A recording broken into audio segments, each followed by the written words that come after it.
آج کے ایسے فتنوں بھرے دور میں جو ایکسپرٹ کاروباری ہیں یا جو ابھی بزنس شروع کر رہے ہیں یا کریں گے، اگر انہیں حضور صلی اللہ تعالیٰ علیہ وسلم کی تجارت کا طریقہ سیکھنا ہو تو ایسی سنتیں کہاں ملیں گی؟ میں آپ کو بتانا چاہتا ہوں، حضور کریم صلی اللہ تعالیٰ علیہ وسلم بہترین تاجر تھے۔ آج مجھے عرض بھی کرنا تھا آپ کو ایک بات کہ آج جو 10 رمضان ہے،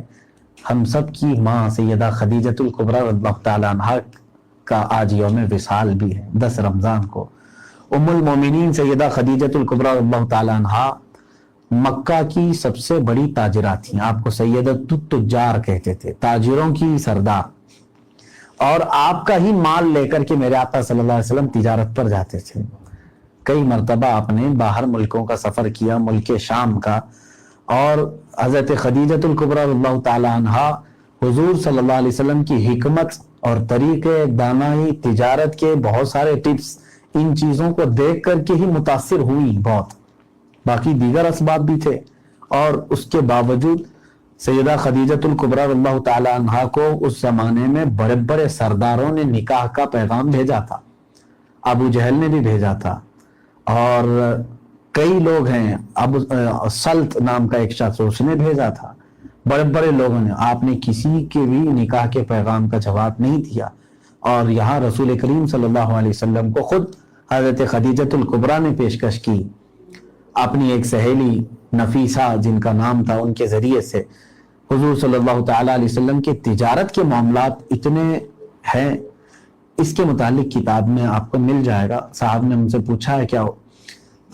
کسی کتاب میں یا کسی عالم کے پاس براہ کرم جواب دیں، بالکل دونوں جگہ بھی ملے گا، آپ کو کتاب میں بھی ملے گا اور کسی بہترین عالم کے پاس بھی یہ طریقے ملیں گے انشاءاللہ العزیز۔ رسول کریم صلی اللہ تعالیٰ علیہ وسلم کی سیرت پڑھنے والے حضور صلی اللہ علیہ وسلم کی تجارت کے معاملات کو پڑھیں انشاءاللہ العزیز، اس میں بھی ملے گا۔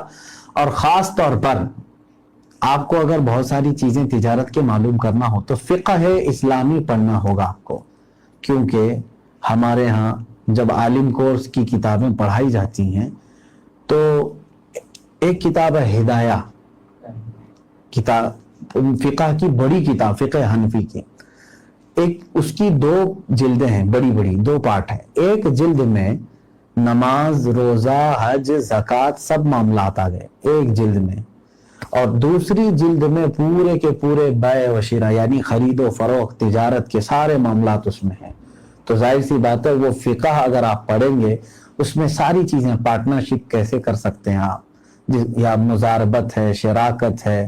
اقالہ ہے، بہت ساری، نفع کتنا لے سکتے ہیں آپ، یہ تمام چیزیں فقہ اسلامی میں موجود ہیں، آپ چاہے تو وہاں سے حاصل کر سکتے ہیں۔ میں سمجھتا ہوں کہ ایک بہترین ایکسپرٹ تاجر بننے کے لیے اس کو فقہ اسلامی سیکھنا چاہیے، اسے پتہ چل جائے گا کہ کیسے تجارت ہوتی ہے۔ اور تاجروں کے لیے مبارکبادی بھی ہے، میرے آقا صلی اللہ علیہ وسلم نے فرمایا امانت دار تاجر جو کبھی تجارت میں جھوٹ نہیں بولتا، قیامت کے دن وہ میرے ساتھ اٹھایا جائے گا۔ حضور